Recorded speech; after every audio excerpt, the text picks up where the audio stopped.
যদি এই দেশ থেকে বড় বড় মাহফিলগুলো বন্ধ হয়ে যায়, পুলিশকে আরো মিনিমাম 10 গুণ ফোর্স বাড়াতে হবে, সেনাবাহিনীকে আরো ডবল ফোর্স তৈরি করতে হবে, প্রত্যেক গলিতে গলিতে শত শত পুলিশ, র্যাব, সেনাবাহিনীর সদস্যদের দায়িত্ব নিতে হবে। কারণ মাদক বেড়ে যাবে।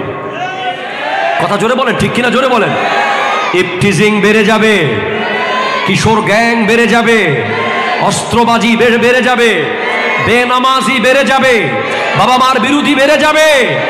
যাদেরকে 10 বছর জেলখানায় রেখে ঠিক করা যায় না, ওয়াল্লাহ যদি মাহফিলের বক্তা তেমন হয়, প্রোগ্রাম তেমন, নিয়ত পরিষ্কার থাকে, এই মাহফিলে বসে অনেক যুবক যাকে 10 বছর জেলে রেখে নামাজি বানানো যায় নাই, মাহফিলের বক্তব্যের একটা লাইন তার সিনা দিয়ে ছুরির মতো ঢুকেছে, সে মসজিদে চলে গেছে।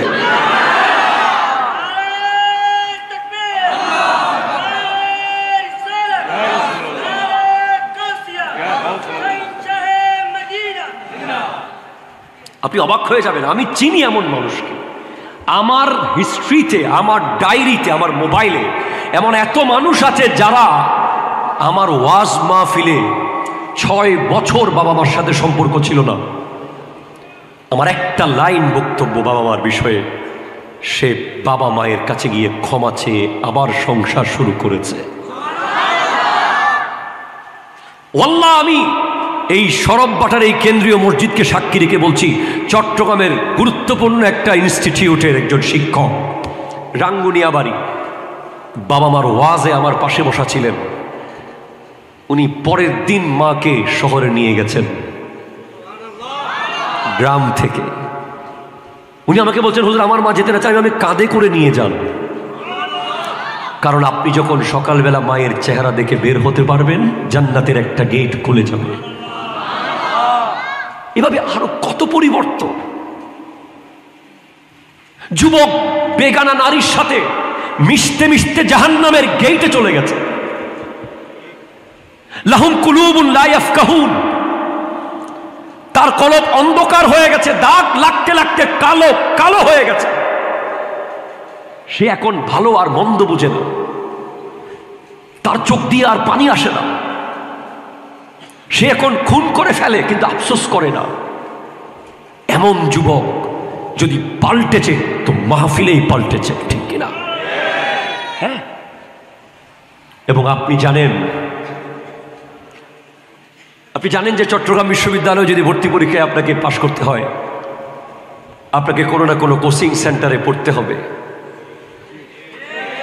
আপনি যদি বুয়েটে চান্স পেতে চান, আপনি চুয়েটে চান্স পেতে চান, ডিএমসিতে পড়তে চান, সিএমসিতে পড়তে চান, আপনাকে মাসকে মাস কোচিং করতে হয়। কত কষ্টের বিনিময়ে ফর্ম নেন, 5 বছর পড়ার পরে সার্টিফিকেট নেন। আর এই পৃথিবীর শ্রেষ্ঠ একটি সনদ, যেটা কোনো বিশ্ববিদ্যালয় দিতে পারে না, যেটা কোনো কলেজ দিতে পারে না, যেটা কোনো ইনস্টিটিউট দিতে পারে না, এই সনদটা দিতে পারে একমাত্র আল্লাহ।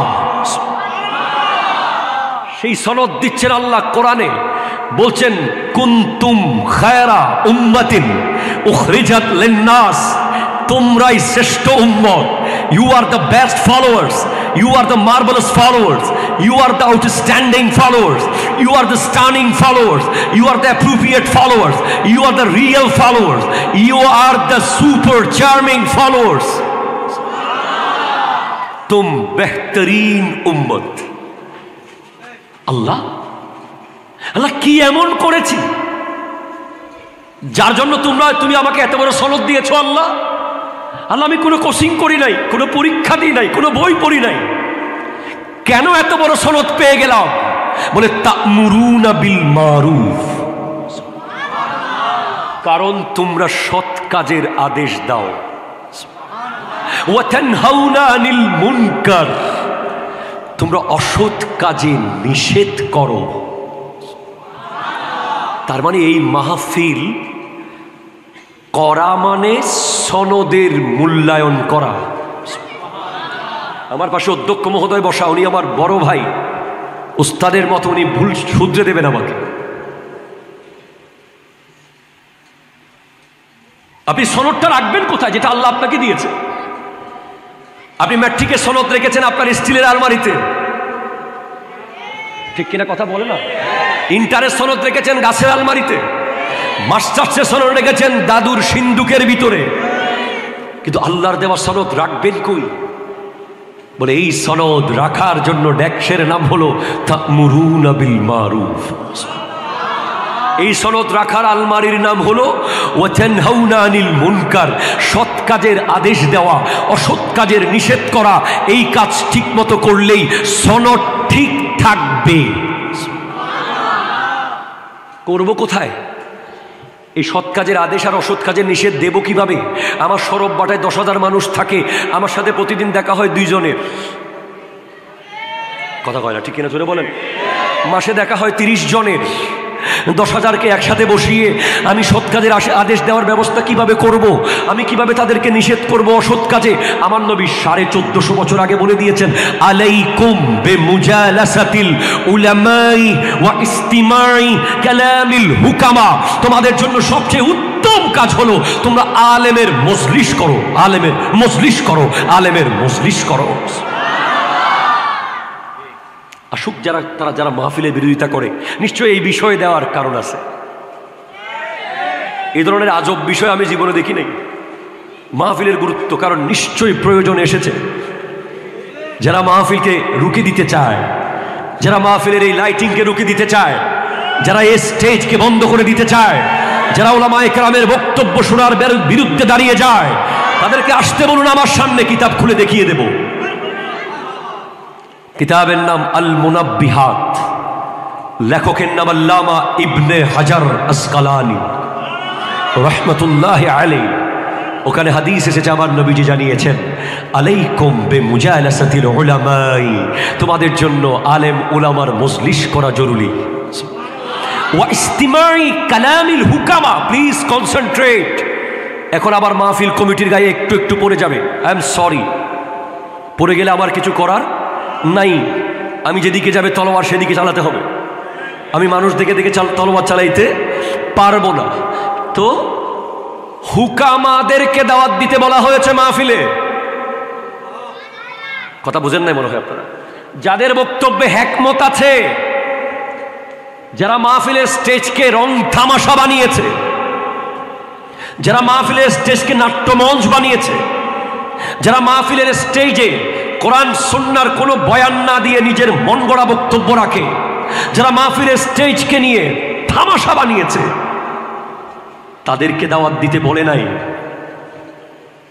আপনি যদি মনে করেন যে my speech will hamper your personality, my speech will destroy the personality of সুন্নিয়ত, then you have to abandon me.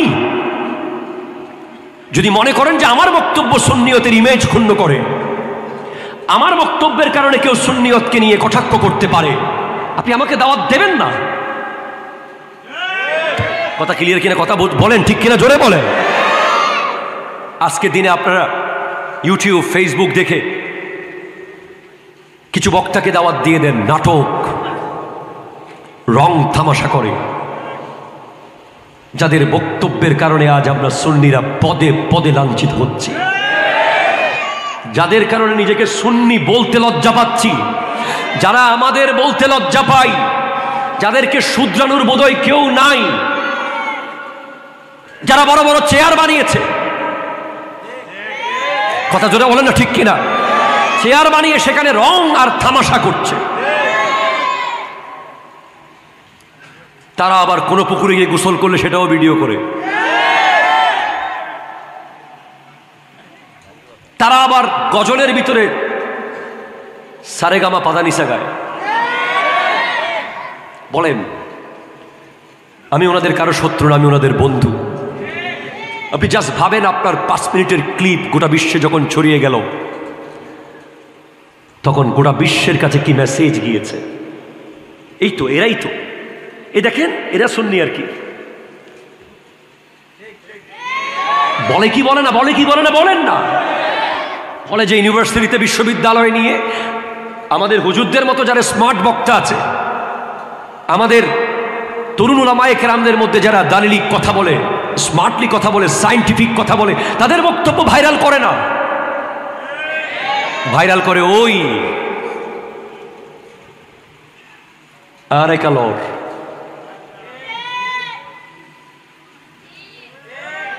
আসে না নাই, আসে না নাই, কথা জোরে বলেন। না না না না না, এটা দাওয়াতের নিয়ম নয়। এই জন্য আমার নবীজি বলেছেন, আলাইকুম বিমুজালাসাতিল উলামাই ওয়া ইস্তিমাই কালামিল হুকামা।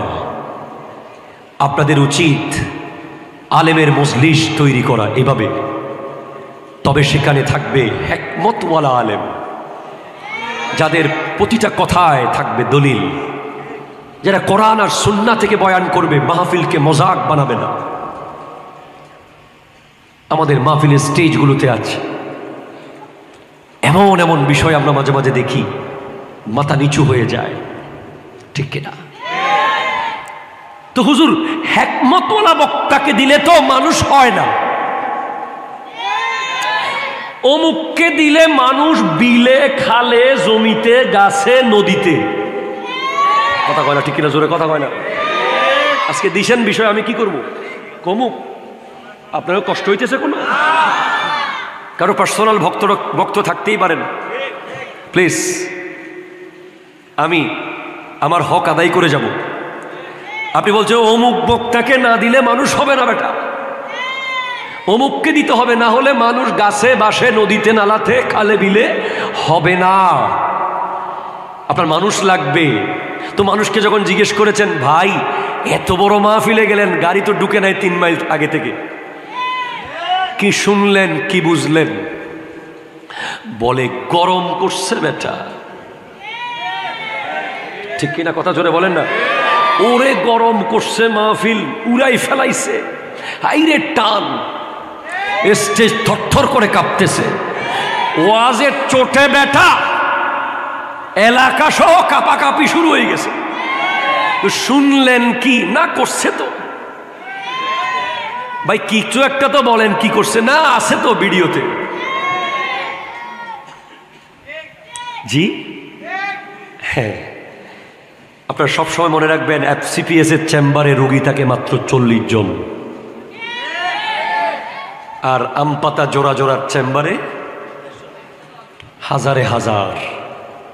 বাংলাদেশে এমন এমন ডাক্তার আছে যারা বাঁশ ফড়া দেয়, গাছ ফড়া, বালু ফড়া, মাটি পড়া, সেরাক ফড়া, বেনসন পড়া, আছে না নাই? কথা কর না। সেই দিন দেখলাম একটা ভিডিও, পুকুরের মাঝখানে সুপারি গাছ একটা উঠে বাসতেছে, সরি কি গাছ, তাল গাছ, মেবি তাল গাছ। তাল গাছ একটা কখন যে পুকুরে পড়ে গেছে, এটা মাঝখানে বাসে, কিছুক্ষণ পর একটু ডুবে আবার বাসে। ওমা, মানুষজন যায় সেখানে, বলতেছে নিশ্চয়ই কিছু এটা অলি আল্লাহ হবে, এখানে কিছু একটা আছে, অমুক এটা কারামতি, এখানে বোধহয় কিছু আছে কইয়া মানুষ এখানে টাকা দেওয়া শুরু করছে, এখানে পুকুরে স্বর্ণ, রূপা, হীরা, মণি, মুক্তা, নিজের আশা পূরণ। আই আল্লাহ, কতক্ষণ পরে 3 জন যুবক, কৌতূহলী যুবকরা তো কৌতূহলী, হদিবি কি সাইও মাঝি, 3 জন নাইমার পুকুরের নামে দেখে তাল গাছ একটা বাসতেছে। কথা কোন ঠিক কিনা? জোরে বলেন। এরকম বাঁশ বাবা, লোহা বাবা, সেরাক বাবা, ওরে বাবা, বাবারে বাবা, আছে না নাই? যাদের কারণে আসল বাবাদেরকে মানুষ এখন আর চিনে না, আসল বাবারা প্রশ্নবিদ্ধ হচ্ছে এসব বাবার কারণে। সেজন্য বলি, FCPS এর চেম্বারে যেভাবে 40 জন যায়, আল্লামা আনসারীর মাহফিলেও 40 জন বসে, ঠিক কিনা? কথা বলেন। আল্লামা আনসারীর দরসে, জামিয়ার ক্লাসে, মাস্টার্সে হুজুররা বসেছেন, 40 জন ছাত্র বা 50 জন বা 150 জন বা 200 জন যারা থাকে, ওদেরকে জিজ্ঞেস করিয়েন হুকামাদের বক্তব্য কেমন হয়। আল্লামা মুফতি ওয়াজেদ হুজুরের বক্তব্য শুনলে আপনি বুঝবেন হুকামা কি জিনিস। আপনি আল্লামা ওসিয়ার রহমান হুজুরের বক্তব্য শুনলে বুঝবেন হুকামা কি জিনিস। কিন্তু ওনারা ভাইরাল না, সেজন্য তো হুজুর ওই ধরনের বক্তা আনলে কি হবে? মানুষ তো কম হচ্ছে, মাহফিলের টাকাও উঠে না। অমুককে আনবো বললে কেউ টাকা দেয় না, তমুককে আনবো বললে ভয় আয় হেলা দিও।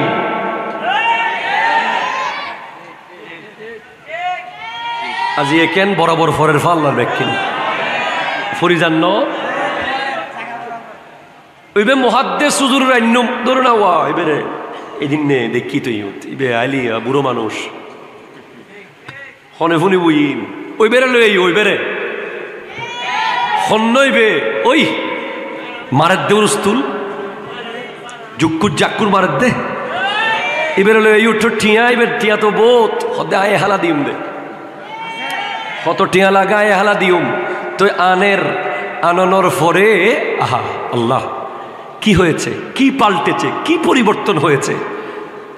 আর আপনি যদি যুগশ্রেষ্ঠ মুহাদ্দিস মুফতি মুফাসসির যারা প্রতিদিন ক্লাসে উসুলুশ শাসি পড়ায়, যারা আশবাওয়ান নাজায়ের পড়ায়, যারা সহিহ বুখারীর দরস দেয়, ইনাদেরকে যদি আপনি নিয়ে আসেন তো আমার নবীজি বলছেন ফা ইন্নাল্লাহা ইউহিল কলবাল মাইয়াতা বিনূরিল হিকমা কামা ইউহিল আরদাল মাইতাতা বিমাইল মতর। যেভাবে বৃষ্টির পানি মরা জমিনকে সুজলা সুফলা করে, সেভাবে হক্কানি আলেমের বক্তব্য মরা কলবকে জিন্দা করে দেয়।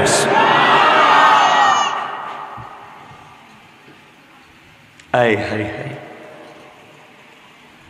ওয়ামান আহসানু কওলাম মিম্মান দাআ ইলাল্লাহ। এর চেয়ে কোন কথাটা সুন্দর যেই কথা আল্লাহর দিকে ডাকে, যেই কথা আল্লাহর দিকে ডাকে। এই কথার চেয়ে পৃথিবীতে কোন কথা আছে যেটা সুন্দর? কোরআন বলছে। সুবহানাল্লাহ, জোরে বলেন না। দরুদ শরীফ পড়েন, আল্লাহুম্মা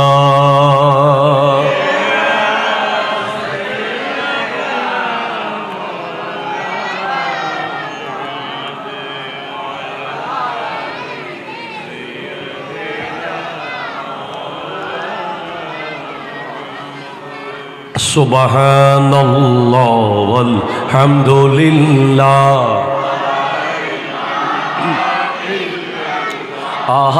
লা ইলাহা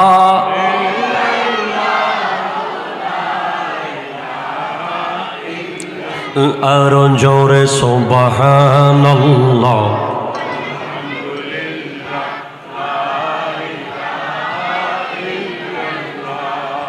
লা ইলাহা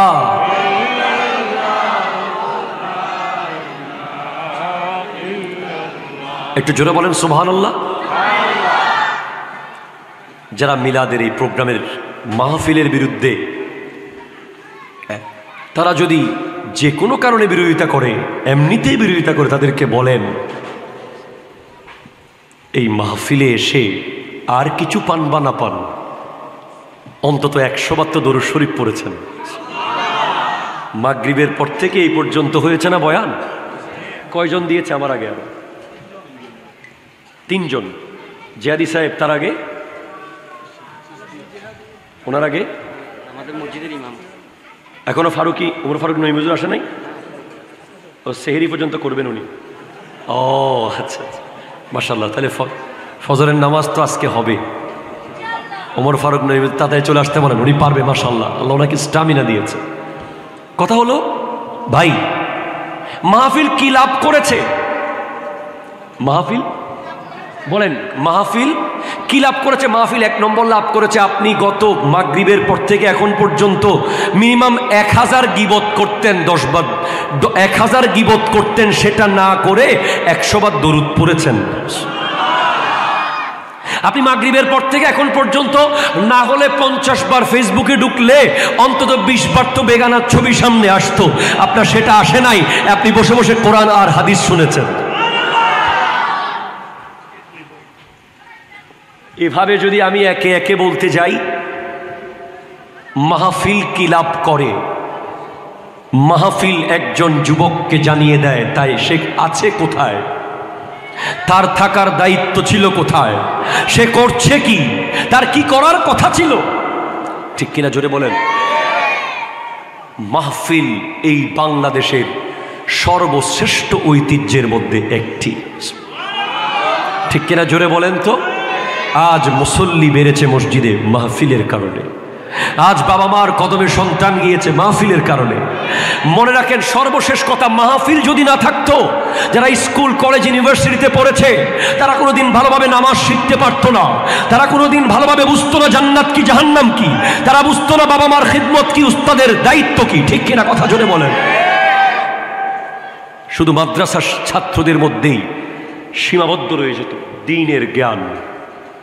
আজ মাহফিলে বসে বসে এমন এমন মানুষ আছে যারা বক্তব্য শুরু করলে মনে হয় যেন কোনো মুহাদ্দিস বক্তব্য দিচ্ছে। ঠিক কিনা কথা জোরে বলেন। সর্বশেষ, ওয়ালতাকুম মিনকুম উম্মাতুন ইয়াদউনা ইলাল খায়র ওয়া ইয়া'মুরুনা বিল মারুফ ওয়া ইয়ানহাউনা আনিল মুনকার। তোমাদের মধ্যে এমন একটি দল থাকবে যারা মানুষের ঘরে ঘরে এলাকায় এলাকায় গিয়ে দ্বীনের দাওয়াত দেবে। আমি কি চাইলে আপনার বাসায় গিয়ে, এতজনের বাসায় গিয়ে দাওয়াত দিতে পারবো? এটা কি সম্ভব? এখানে মিনিমাম যদি 500-1000 মানুষ থাকে, 1000 ঘর, 1000 ঘরে গিয়ে আমাকে দাওয়াত দিতে হলে আমাকে 1000 দিনের দরকার। 1000 দিন মানে প্রায় 4 থেকে 5টা বছর লাগবে। কিন্তু মাহফিলের কারণে আমি 1 ঘন্টায় 1000 পরিবারকে দাওয়াত পৌঁছাতে পেরেছি। ঠিক কিনা কথা জোরে বলেন।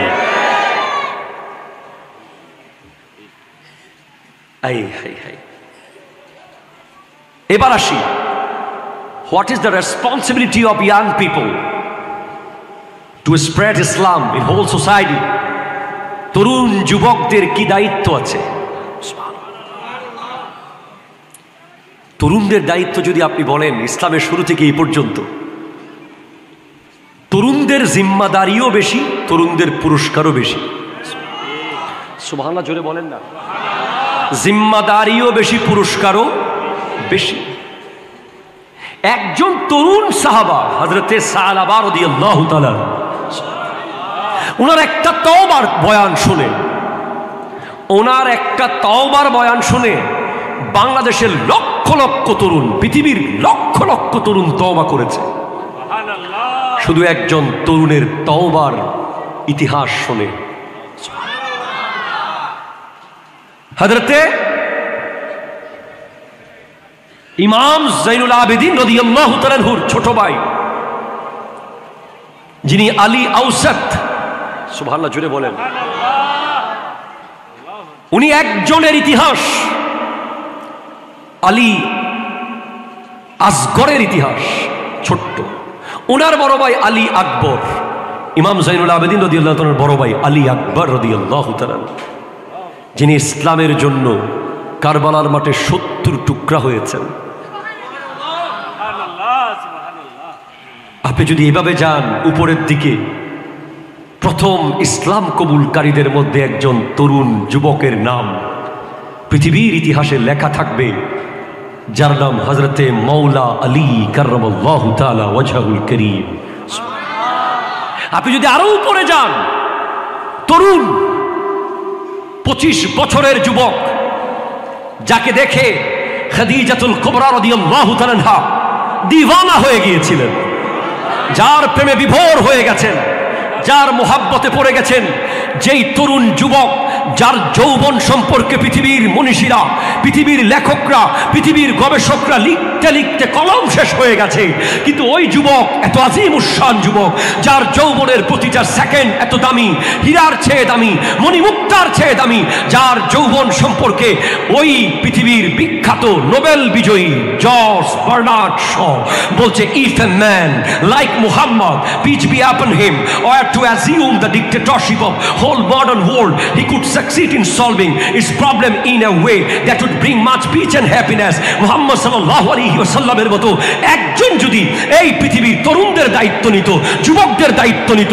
শিশুদের দায়িত্ব নিত, সোসাইটির দায়িত্ব নিত, রাষ্ট্রের দায়িত্ব নিত, ডিক্টেটরশিপ হিসেবে যদি এক নায়কতন্ত্র নিতেন, পৃথিবীর প্রতিটা গলিতে গলিতে শান্তি নিশ্চিত হয়ে যেত।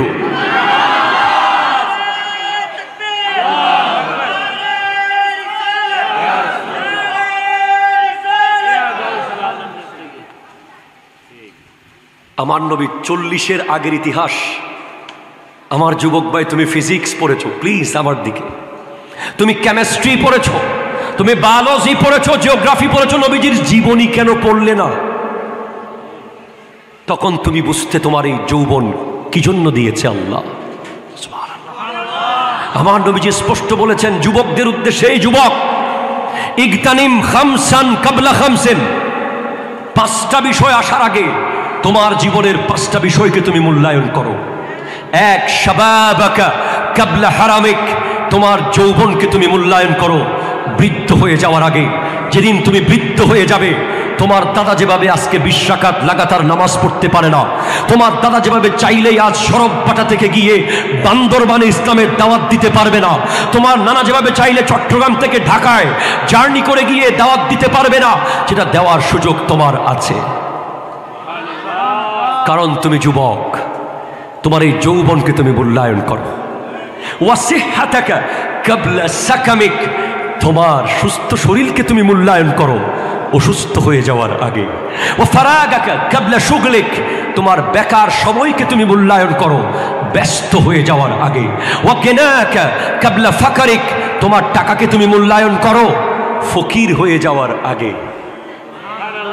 ওয়াহায়াতাকা ওয়াহায়াতাকা ওয়াহায়াতাকা কাবলা মাউতিক, তোমার মূল্যবান হায়াতকে তুমি মূল্যায়ন করো মৃত্যু আসার আগে। মৃত্যু আসার আগে আজ একজন যুবক যখন মসজিদে দাঁড়িয়ে নামাজের পরে বলে, আমি মুহাম্মদ অমুক, আমি আজ আপনাদেরকে ফরজ নামাজের একটা মাসলা বলবো, বিশ্বাস করেন তখন যুবকের বাবা মনে করে যে আমি সফল হয়ে গিয়েছি, আমি সফল হয়ে গিয়েছি। একজন যুবক যখন 15 বছরের যুবক যখন মিম্বরের উপরে দাঁড়িয়ে আলহামদুলিল্লাহিল্লাযী আলা মানজিলাতাল মুমিনিনা বিকারিমি খিতাবিহি বলে জুমার খুতবা দেয়, ওই বাবা তখন নিচে বসে বসে কাঁদে যে আমার জীবন তো সফল। কেন বাবা? তোমার এক ছেলে তো ডাক্তার আছে, তোমার এক ছেলে তো ইঞ্জিনিয়ার আছে, তোমার এক ছেলে তো ব্যারিস্টার আছে, তোমার এক ছেলে তো ব্যবসায়ী আছে, এই ছেলেকে দেখে কেন কাঁদছো?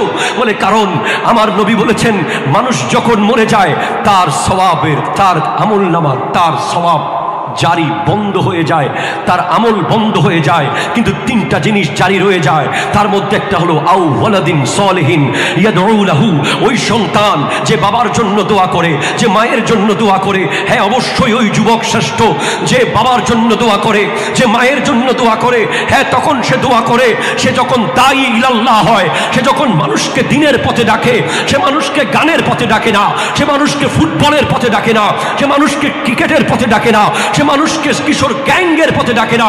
সে যখন তার বন্ধুকে বলে বন্ধু বেনসন ফেলে দে, তসবিহ হাতে নে। ঠিক কিনা কথা জোরে বলে? বেনসন, আরো জোরে, বেনসন তসবিহ হাতে নে। বিশ্বাস করেন ওই যুবক হলো সমাজের আইডল। ওই যুবককে আমি আইডল মনে করি, সালাম দেই, সেলুট জানাই, যে যৌবনকালে দাড়ি রেখে দিয়েছে, যে মসজিদে যাওয়ার সময় টুপি দিয়ে পাঞ্জাবি পরে যায় বলে তার অন্য বন্ধুরা তাকে খ্যাত বলে। কথা জোরে বলেন, ঠিক কিনা বলেন? তার এনফিল্ড রয়্যাল বন্ধুরা, তার আইফোন 16 প্রো ম্যাক্স বন্ধুরা, তার জিক্সারের বন্ধুরা, তার অ্যাপাচের বন্ধুরা তাকে বলে এত হুজুরগিরি দেখাস কেন? যাদের চুল দেখলে আমি ইহুদিদেরকে দেখি। ঠিক কিনা কথা জোরে বলে? ওই যে আমার উপস্থাপক, please you stand up, I would like to request, come forward. আমার তো মনে হয় আপনি স্কুলের ছাত্র, মাদ্রাসা। আচ্ছা, এই যে দেখেন ওনার মাথায় পাগড়ি, ওনার ড্রেস কোড, হাতটা একটু খুলে দেন। উনি রাত্রেবেলা একটা রোড দিয়ে যাচ্ছে, কথার কথা, আরেকটা ছেলে রাস্তা দিয়ে যাচ্ছে যার জিন্সের প্যান্ট এখানে ছিঁড়া।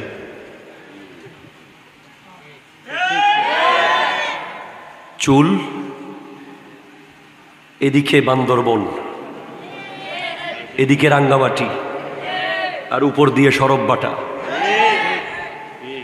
এরপরে মনে করেন হাতে 4-5টা লাগিয়েছে, কানে দুল।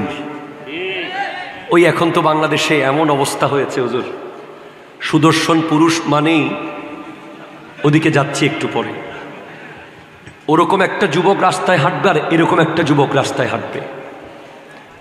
ধরেন একটা পথহারা নারী কার কাছে আশ্রয় চাইবে? অবশ্যই যার চেহারায় নূর আছে, দিনের দাওয়াতের নূর। একটা পথহারা পথিক ওই যুবকের কাছেই যাবে যাকে দেখলে মনে হয় যেন ইসলাম হেঁটে যাচ্ছে, যাকে দেখলে মনে হয় যেন নবীর সুন্নাহ হেঁটে যাচ্ছে, যাকে দেখলে মনে হয় জিন্দা একটা দিনের দাওয়াতের ব্যক্তিত্ব হেঁটে যাচ্ছে।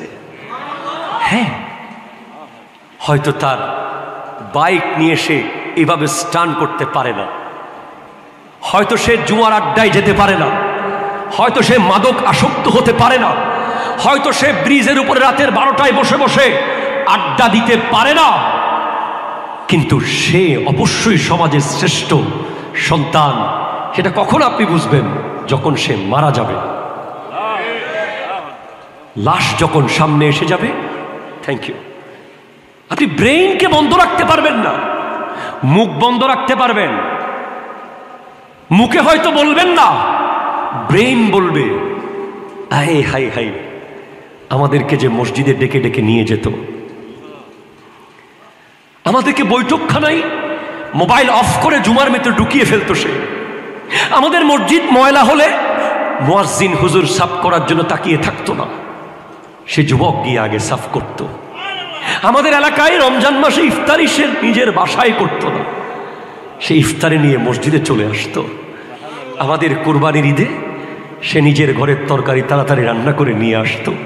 রবিউল আউয়াল আসার আগে সবাই ঘুমাচ্ছে, তার ঘুম হারাম হয়ে গেছে, কখন মাহফিল করবে। এই চেয়ে বড় প্রাপ্তি আর কি আছে তার? আরেকজন মরেছে, সে যখন মারা গেছে তার লাশের সামনে বলছে একটা গুন্ডা মারা গেছে। ঠিক কিনা কথা জোরে বলেন? একটা বাটপার মারা গেছে, বাটপার, একটা সন্ত্রাসী মারা গেছে, মা বাবার অবাধ্য ব্যক্তি মারা গেছে। তার অনিষ্টতার কারণে এলাকায় হাঁটতে পারতাম না। যে ছোটবেলা থেকে দিনের দাওয়াত দেয়, সে যখন মসজিদ কমিটির সভাপতি হবে একদিন, তখন সবাই তাকে বলবে হ্যাঁ আরা জানতাম ইবু ইবুদে। ঠিক কিনা কথা জোরে বলেন না? আর যে ছোটবেলা থেকে দিনের সাথে ছিল না, সে মনে করছে যে পৃথিবীর কেউ তাকে দেখছে না, কিন্তু এলাকার প্রত্যেকটা ক্যামেরা তাকে ভিডিও করছে। হুট করে সে টাকা পয়সা হয়ে বড় হয়ে বা কোনো কারণে মসজিদের দায়িত্ব নিয়ে ফেললে দূর থেকে মানুষ বলবে ইতে জ্বালায় এক সমত এলাকাত আড়িত ফাইজিলাম না। ঠিক না? যে দিনের দাওয়াত দেয়, দেখবেন মসজিদে গেলে মানুষ তাকে সামনের কাতারে এনে দেয়। যে দিনের দাওয়াত দেয়, মানুষ তাকে দেখলে সালাম দেয়। যে দিনের দাওয়াতি কাজ করে, মানুষ তাকে দেখলে একটা প্রশান্তির হাসি দেয়। বাবা ভালো আছেন? ঠিক কিনা জোরে জোরে বলেন। এই যুবকদের অবদান অস্বীকার করার সুযোগ নেই। আজকের দিনে খাজা মঈনুদ্দিন চিশতি রহমতুল্লাহ আলাইহি, যিনি 14 বছর বয়সে বাবার আঙ্গুরের বাগান বিক্রি করে দিয়ে দিনের দাওয়াতের কাজে বের হয়েছিলেন। আপনি কিভাবে মূল্যায়ন করবেন? আপনি কিভাবে মূল্যায়ন করবেন ওই তৈয়ব শাহ কিবলা রহমতুল্লাহ আলাইহি, যিনি ছোট্টবেলা থেকে, যখন থেকে ওনার বুঝ হয়েছে তখন থেকে মাথায় টুপি ছাড়া কোনোদিন ঘর থেকে বের হন নাই। যখনই রাস্তা দিয়ে হেঁটেছেন দরুদ শরীফ পড়ে পড়ে হেঁটেছেন। আপনি কিভাবে মূল্যায়ন করবেন ওই আল্লাহর ওলিদেরকে, যারা যৌবনকালে নিজের যৌবনকে বিসর্জন দিয়েছে রাস্তায় আল্লাহর জিহাদের মাঠে, আল্লাহর দ্বীনের পক্ষে? কি লাভ ছিল? কেন আজ এই বাংলাদেশ আপনি দেখেন, জয়পাল, ধর্মপাল, লক্ষণ সেন, বল্লাল সেনের এই দেশ হিন্দুদের রাজত্ব ছিল। আজ এই দেশে 90% মুসলমানের পিছে অবশ্যই তরুণ যুবকদের অবদান রয়েছে। ঠিক কিনা? হাত তুলে বলেন ঠিক কিনা বলেন। যুবক একটু দর্শই পড়েন আল্লাহুম্মা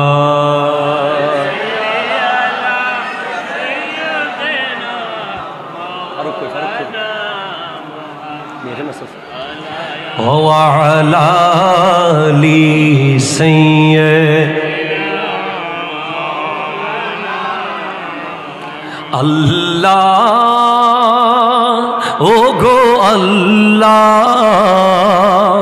ক্ষমা করে দাও মাফ করে দাও ক্ষমা করে আল্লাহ ও গো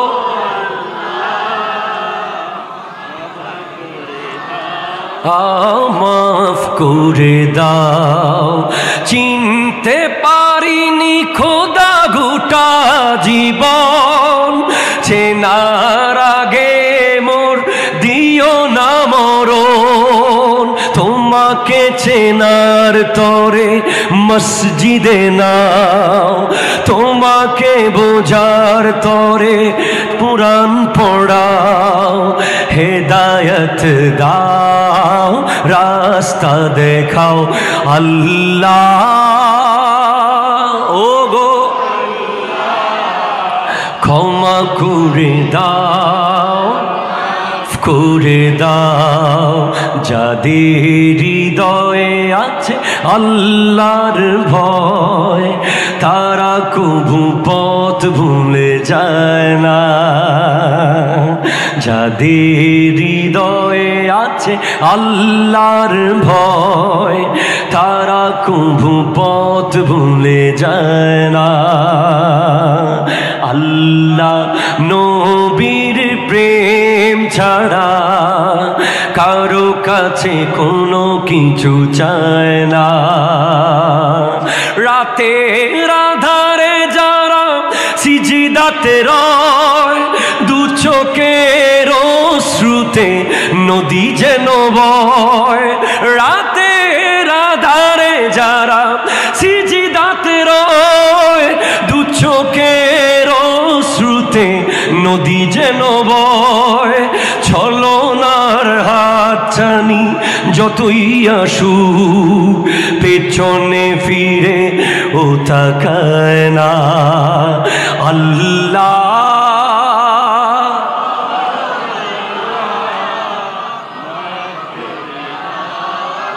ক্ষমা করে দাও ক্ষমা করে দাও শহীদের রক্তে ভিজেছে জমিন ফিলিস্তিনে আজ ভিজেছে জমিন শহীদের রক্তে ভিজেছে জমিন প্রতিষ্ঠিত হবে আল্লাহর দিন তরুণরা যেই জেগেছে দিন প্রতিষ্ঠিত হবে আল্লাহর দিন তাদের পথে আমাকে চালাও তাদের হেদায়ত দাও রাস্তা দেখাও আল্লাহ ক্ষমা করে দাও চিৎকার দিয়ে বলেন সুবহানাল্লাহ তরুণরাই সমাজের স্পন্দন যুবকরাই সমাজের প্রাণ কালকেই সমাজ পাল্টে যাবে যদি যুবক পাল্টে যায় ঠিক কিনা কথা জোরে বলেন আগামীকাল যদি সরববাটার এই রোডে যুবকরা যদি প্রতিজ্ঞা করে যে নামাজের টাইমে আমরা কেউ 1 মিনিটের জন্য গল্প গুজবে লিপ্ত থাকব না আজান দিলেই মসজিদে যাব সাথে সাথে গোটা সরববাটার প্রজন্ম পাল্টে যাবে ঠিক কিনা কথা জোরে বলেন কাল যদি শপথ করে যুবকরা যে আগামীকাল থেকে ফজরের নামাজে আমরা গোটা গ্রামের মানুষকে ডাকা শুরু করে দেব একটা ফজরের নামাজের পরে ঘুম থেকে ডাকা বিশাল বড় দ্বীনি দাওয়াতের কাজ করবে ঠিক কিনা জোরে বলেন কিন্তু সে দায়িত্ব কে নেবে আজ আমার প্রজন্ম তো স্মার্টফোনের এই বেড়াজালে বন্দী হয়ে গেছে তাকে রাতের 2টো বাজার আগে ঘুমাতে দিচ্ছে না এই মোবাইল। সে স্বপ্ন দেখেছিল যে সে একদিন ফজরের নামাজে আসবে, যখন আল্লাহর পক্ষ থেকে জান্নাতি হাওয়া বহমান থাকে, যখন একটা বাতাস আসে, যে বাতাস মদিনাতুল মুনাওয়ারা হয়ে আসে, যেই বাতাসের কারণে ঘরের ভিতরে বরকত চলে আসে, যেই বাতাসের কারণে শরীরের রোগ বালাই দূর হয়ে যায়, সেই বাতাস একদিন সে নাকে ভালোভাবে নিঃশ্বাস নেবে। এই স্বপ্ন যেদিন যুবক দেখেছিল, সেদিন আল্লাহ ফেরেশতাদেরকে বলেছিলেন, দেখ তোরা তো বানাতে মানা করেছিলি, দেখ গোটা দুনিয়া ঘুমায়, আর আমার বান্দা যার এখন যৌবন চলছে, যে এখন বন্ধু বান্ধবের আড্ডায় থাকার কথা, যে এখন বাইক নিয়ে সাগরের পাড়ে স্নান করার কথা, যে এখন টিকটক আর ফেসবুকিং করার কথা, সে রাতের 3টা বাজে উঠে যায় নামাজে আমি আল্লাহকে খুঁজতেছে।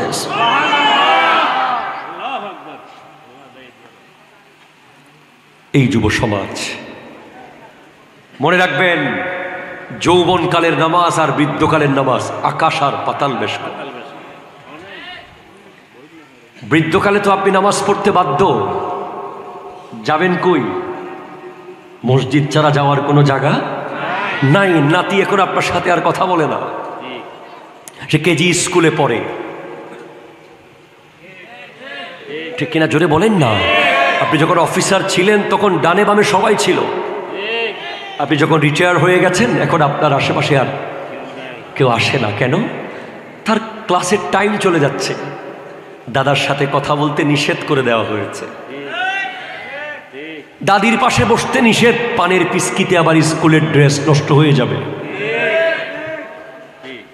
কিনা বলেন? দাদা আর দাদি কি গুগল বুঝে?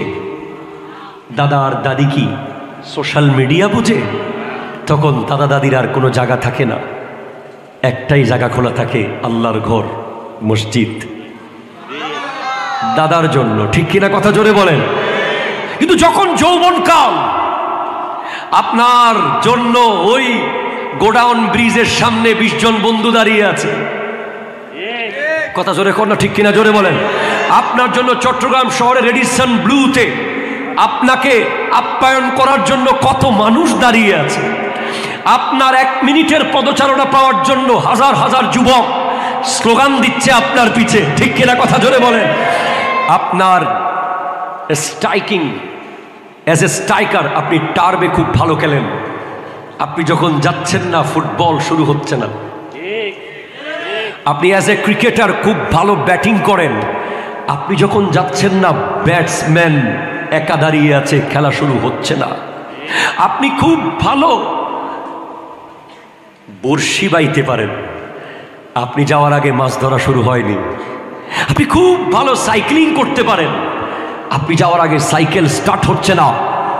আপনি সবগুলোকে বলেন তুমি দাঁড়াও, তোমরা দাঁড়াও, তোমরা দাঁড়াও, সাইকেলিং দাঁড়াও, ফিশিং দাঁড়াও, হ্যাঁ সুইমিং দাঁড়াও, ক্রিকেটিং দাঁড়াও, ফুটবলিং দাঁড়াও।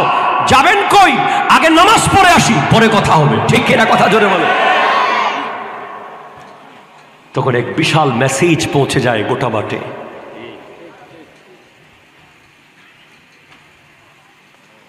দাঁড়াও, 2 রাকাত জুমার নামাজ না, জুমার নামাজ 12 রাকাতের বেশি, ঠিক কিনা কথা বলেন? তখন গোটা একটা মেসেজ পৌঁছে যায় গোটা জুমার এই ক্রাউডের ভিতরে। আপনি যখন স্কুলের ছেলে হয়ে এখানে এসে গাইতে থাকেন, ও মেরা নবী মেরা নবী মেরা নবী হ্যাঁ। আপনি যখন কলেজের ছাত্র হয়ে এখানে এসে 5 মিনিট মিলাদুন নবীর পক্ষে বক্তব্য রাখেন, গোটা যুব সমাজে একটা বিশাল মেসেজ চলে যায়, সে পারলে আমি কেন পারবো না। এজন্য আপনার দাওয়াত খুবই গুরুত্বপূর্ণ।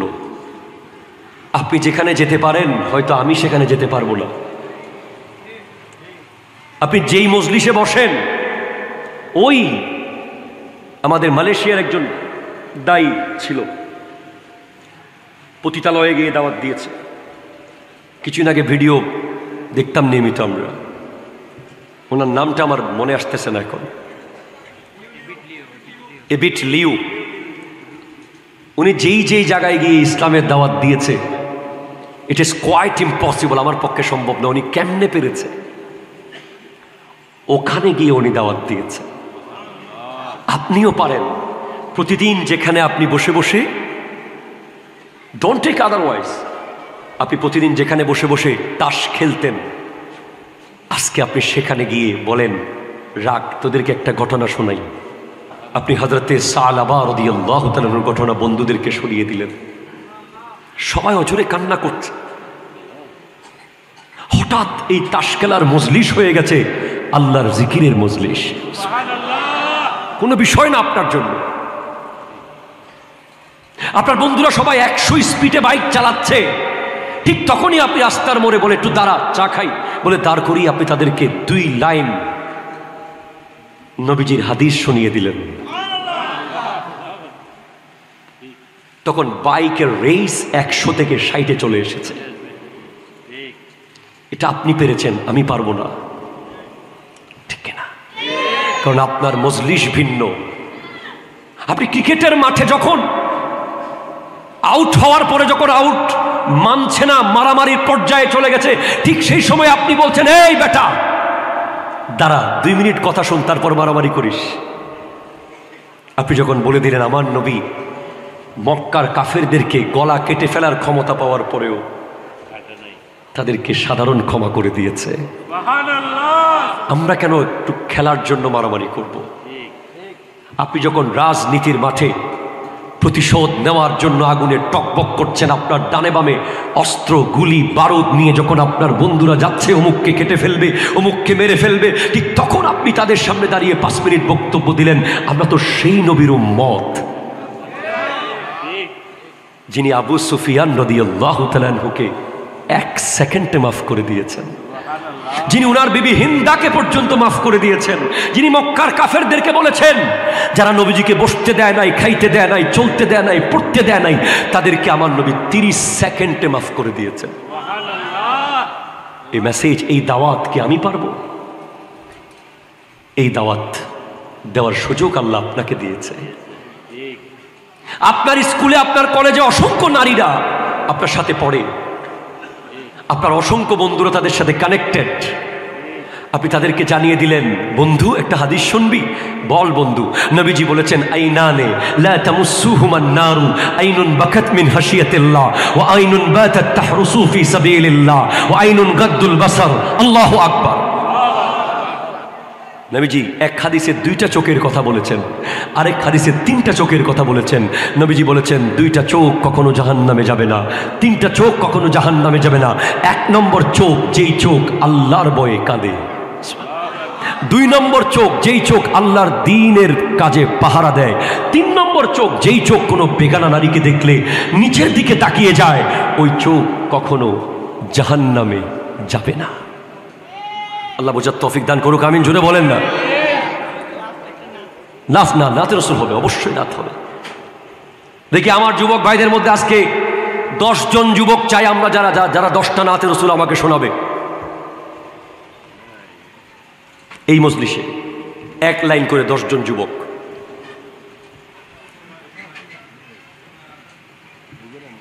এই মাঠ থেকে 10 জন যুবক দাঁড়াবে, যাদেরকে দেখতে মনে হয় না নাতে রসুল পারে, কিন্তু আচ্ছা 10 জন বাদ দিলাম, টাইম অনেক বেশি যাবে। 5 জন যুবক দাঁড়ান, যারা 1 লাইন নাচ শোনাবে মাঠ থেকে। তোমরা তো স্টেজে, মাঠে বলেছি। বিসমিল্লাহ। পরিবর্তন হয়ে যাক সমাজটা। আছেন কি কেউ? মাশাআল্লাহ, স্টেজে যাও, 2 লাইন শুনিয়ে দাও। 5 জন যুবক আসুক, যারা আজকে থেকে শপথ করবে আর কোনোদিন গান শুনবে না, গান গাইবে না, নাচ শুনবে আর নাচ গাইতে গাইতে জুলুসে যাবে। হাত তুলে বলেন ঠিক কিনা বলেন। ইনশাআল্লাহ শনিবারে আছে, স্পিকার আছে, তাড়াতাড়ি দেন, পাল্টে যাক। মাশাআল্লাহ, 2 জন 3 জন। আপনিও গাইবেন নাকি? ওরে বাবা রে বাবা, মাশাআল্লাহ। বাসখান থেকে একজন চাইছিলাম, চুল একটু এরকম টাইপের একজন চাইছিলাম, যে একটু চুলটু এরকম টাইপের। ঠিক আছে, এখানে দাঁড়াও, এখানে দাঁড়িয়ে দাঁড়িয়ে গিয়ে দাও, দেন দেন, তাড়াতাড়ি দেন, তাড়াতাড়ি দেন। তুমিও এখানে আসো, হ্যাঁ দাও। শোনো, নাত হবে কিরকম জানো? একটা নাতের রসুল ধরবা, 5 জন ওইটার এক লাইন করে গাইবা। কোন নাটটা গাইবা বলো তুমি? আপনি কোনটা গাইবেন? ও জিসকে লিয়ে মেহফিলে কৌনাইন সাজি হে, মারহাবা, জোরে বলেন। দেন, শুরু করেন, তুমি শুরু করো। এই বড় ভাইকে, বড় জনকে দেন। এখানে আসো, এখানে যাচ্ছ কোথায়? এখানে আসো, এখানে, এখানে মাঝখানে। হ্যাঁ, ওরা গাইবে। সবাই সামনে দাঁড়াও, সামনে সামনে সামনে সামনে, তাড়াতাড়ি ওদিকে ফিরে। আহারে কি হয়েছে বুঝলাম না। এই তো দাওয়াত, দিনের দাওয়াত কেমনে দিবা? আগে নাত দিয়ে শুরু করতে হবে দিনের দাওয়াত, ঠিক কিনা? কথা জোরে বলেন। দিনের দাওয়াত কাজ শুরু করতে হবে আগে কি দিয়ে? নাতে রসুল দিয়ে। বিসমিল্লাহ, রেডি, স্টার্ট। হ্যাঁ। আসসালামু আলাইকুম ওয়া রাহমাতুল্লাহি তাআলা ওয়া বারাকাতুহু। ओ जिसके लिए महफिल कौनैन सजी है, ओ जिसके लिए महफिल कौनैन सजी है, फिर दो से भरी जिसके वसीले से मिली है, वो हाशिमी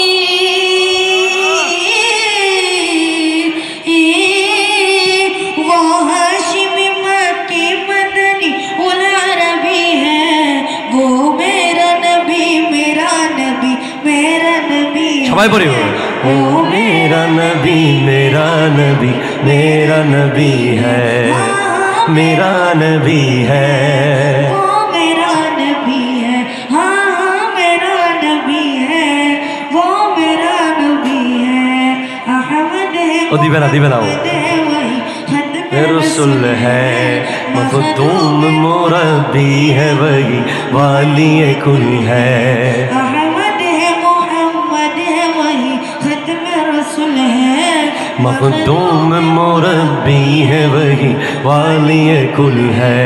उस पर ही नजर,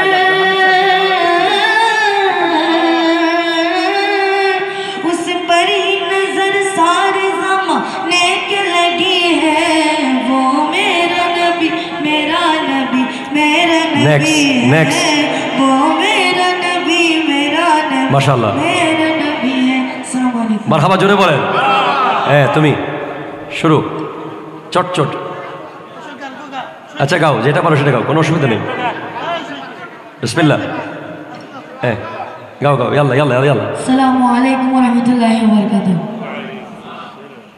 আমি তোমার প্রেমের ভিখারি ইয়া রাসূল, লাল্লাহ, আমি তোমার প্রেমের ভিখারি, আমি তোমার প্রেমের ভিখারি ইয়া রাসূল আল্লাহ, আমি তোমার প্রেমের ভিখারি, তোমার প্রেমের গো রাসূল নাই যে তুলো না, নাই যে তুলো না গো রাসূল, নাই যে তুলো না, তোমার প্রেমের গো রাসূল নাই যে তুলো না, নাই যে তুলো না গো রাসূল, নাই যে তুলো না, তোমার প্রেমে জিন্দা হইল, তোমার প্রেমে জিন্দা হইল উসমানে হান্নানা ইয়া রাসূলুল্লাহ, আমি তোমার প্রেমের ভিখারি, মারহাবা মারহাবা মারহাবা। আমি তোমার প্রেমের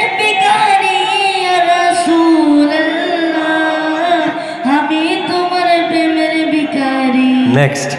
হ্যাঁ, আসসালামু আলাইকুম ওয়া রাহমাতুল্লাহি তাআলা ওয়া বারাকাতুহু। ওয়া আলাইকুম আসসালাম ওয়া রাহমাতুল্লাহি ওয়া বারাকাতুহু। আমি লিখব চিঠি দেব তোমার, আহা হা, আল্লাহ আল্লাহ আল্লাহ।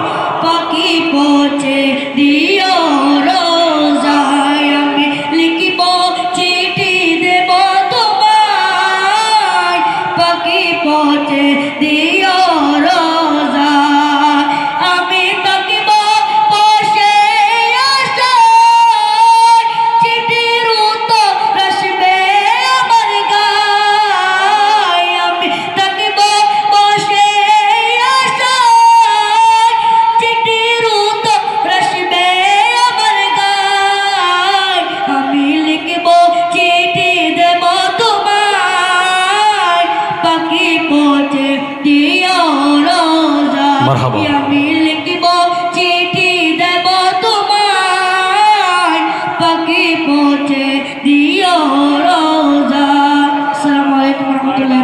মাশাআল্লাহ মাশাআল্লাহ।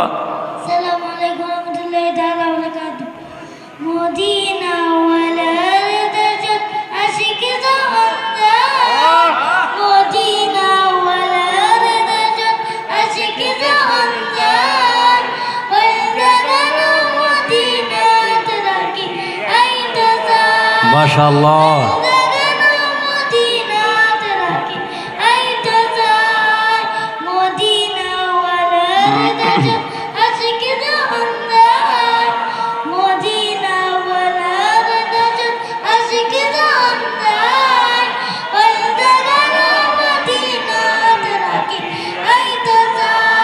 মারহাবা।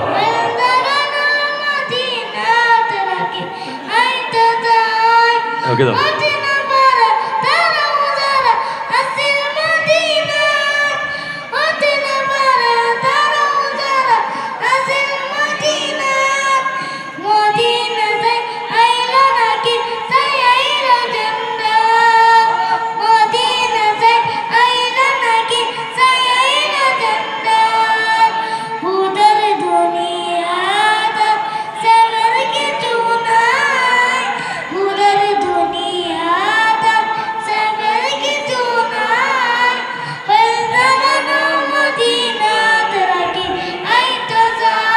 মারহাবা।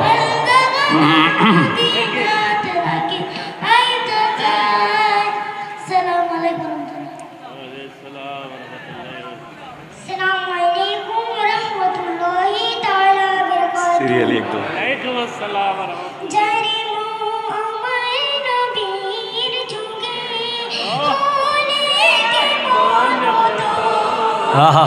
আল্লাহ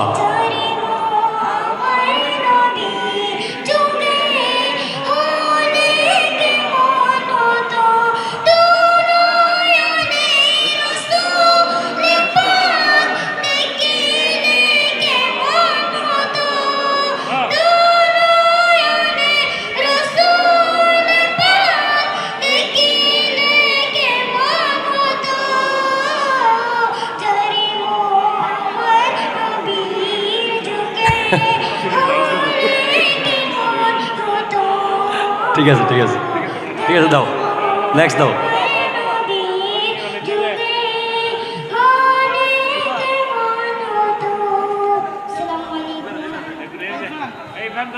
হ্যাঁ নেক্সট।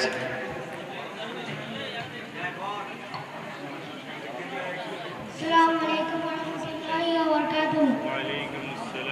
মদিনা ওয়ালার দেশত আশিক জাহানদার, মদিনা ওয়ালার দেশত আশিক জাহানদার, ওই জায়গার নাম মদিনা রাখি আইতাজার, ওই জায়গার নাম মদিনা রাখি আইতাজার, মদিনা ওয়ালার দেশত আশিক জাহানদার, মদিনা ওয়ালার দেশত আশিক জাহানদার, ওই জায়গার নাম বাস ঠিক আছে।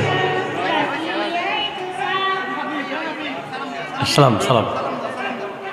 ও এক লাইন পড়ুক, এক লাইন শেষ। হ্যাঁ পড়ো। আসসালামু আলাইকুম ওয়া রাহমাতুল্লাহি ওয়া বারাকাতুহু। আসসালাম। उठा तो पर्दा दिखा दो चेहरा की नूर पारे हिजाब में है ज़माना तारीफ के हो रहा है, ज़माना तारीफ के हो रहा है, ज़माना तारीफ के हो रहा है, कि मेहरी कदम से अज़ाब में है। माशाअल्लाह। अल्लाहुम्मा सल्ली अला मुहम्मद, अल्लाहुम्मा सल्ली अला मुहम्मद। अस्सलामु आलैकुम। বাচ্চারা সুন্দর গেয়েছে, তাদের জন্য আমি মাহফিল কমিটির কিছু হাদিয়া দিচ্ছি। তাদের সবাই, আচ্ছা এই পাঁচজন চলে আসো, এই ছোট ছোট পাঁচজনকে দিই, এদিকে আসো আমার ব্যক্তিগত পক্ষ থেকে।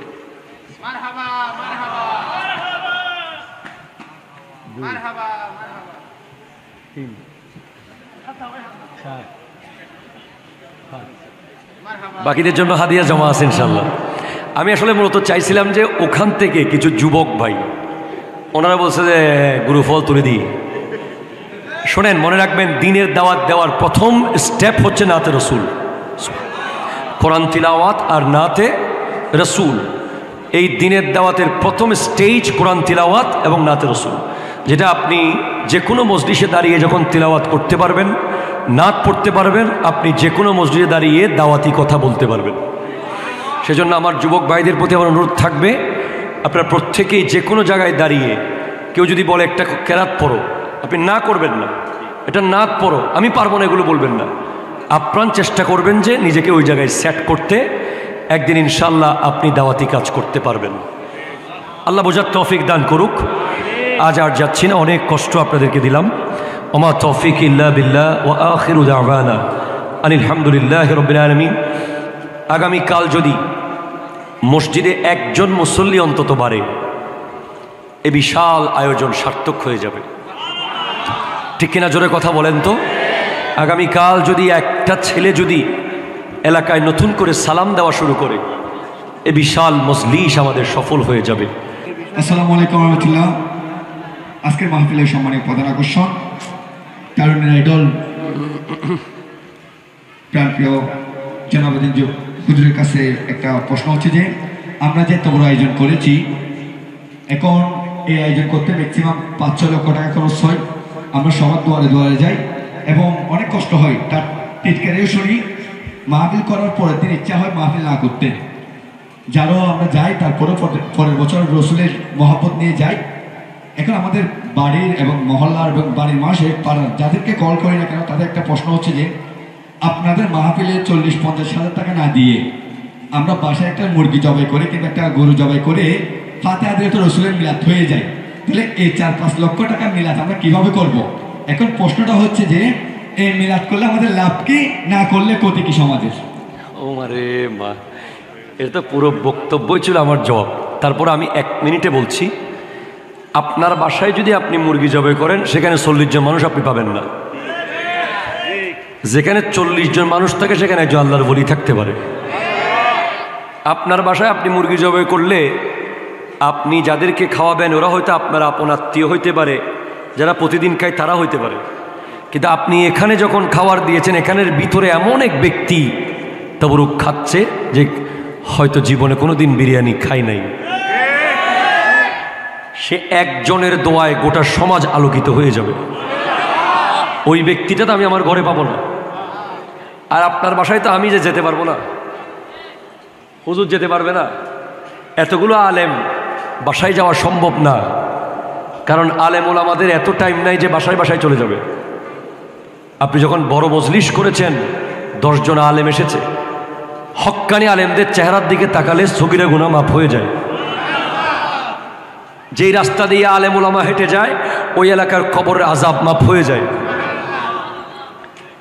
এরপরে সবচেয়ে মূল্যবান বিষয়টা হলো এই, আপনার বাসা তো আপনার বাসা, যেই বাসায় খাবারে বৈষম্য রয়েছে, ড্রয়িং রুমের খাবারে অবশ্যই বৈষম্য রয়েছে। কোট শুট আর বুট অলা হলে চায়ে রং একটু বেশি দিতে হয়। কথা কয় না, ঠিক কিনা? কথা কয় না, কিনলে আর মাথা গরম বুঝতে পারি। আপনার বাসার ড্রয়িং রুমে শুট বুট আর নোট থাকলে তার চায়ের রং করা হয়, চিনি একটু বেশি হয়, বিস্কিট বনফুলেরটা লাগে।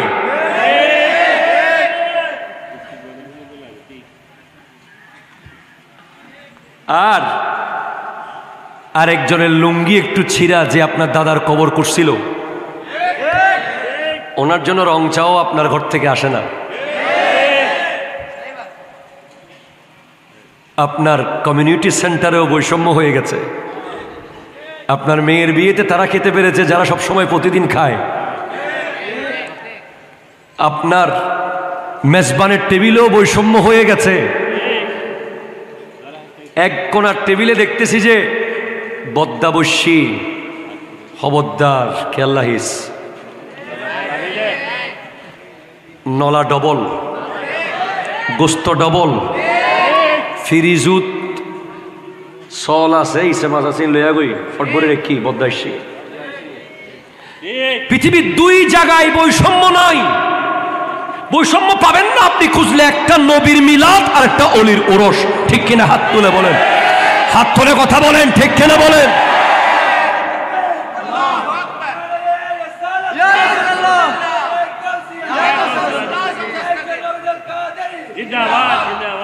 আজকে বিরিয়ানি কয় রকম করছেন? বিরিয়ানি আছে না জি? কয় রকম করছেন? কি দিয়ে? কি ভাই ছাগল দিয়ে একটু করবেন না ভিআইপিদের জন্য? আর একটু লো ক্লাসদের জন্য মুরগি দিয়ে করবেন না? আপনি কি করলেন এগুলো? আপনি প্যাকেট কি বড় ছোট মেজো সেজো আছে? শিল্পপতিও এখানের ভিতরে বসে আছে, এখানের ভিতরে বড় ম্যানেজিং ডিরেক্টরও বসে আছে, এখানে বড় প্রফেসরও বসে আছে, এখানে বড় ডাক্তারও বসে আছে, এখানে বড় মাস্টারও বসে আছে। রিক্সাওয়ালা যেই প্যাকেট, মাস্টার সাহেবেরও সেই প্যাকেট। ঠিক তো আপনি বুঝতে পেরেছেন, জবাব পেয়েছেন। আপনার বাসায় সেটা আপনি কোনোদিন পারবেন না। ঠিক কিনা? কথা জোরে বলেন।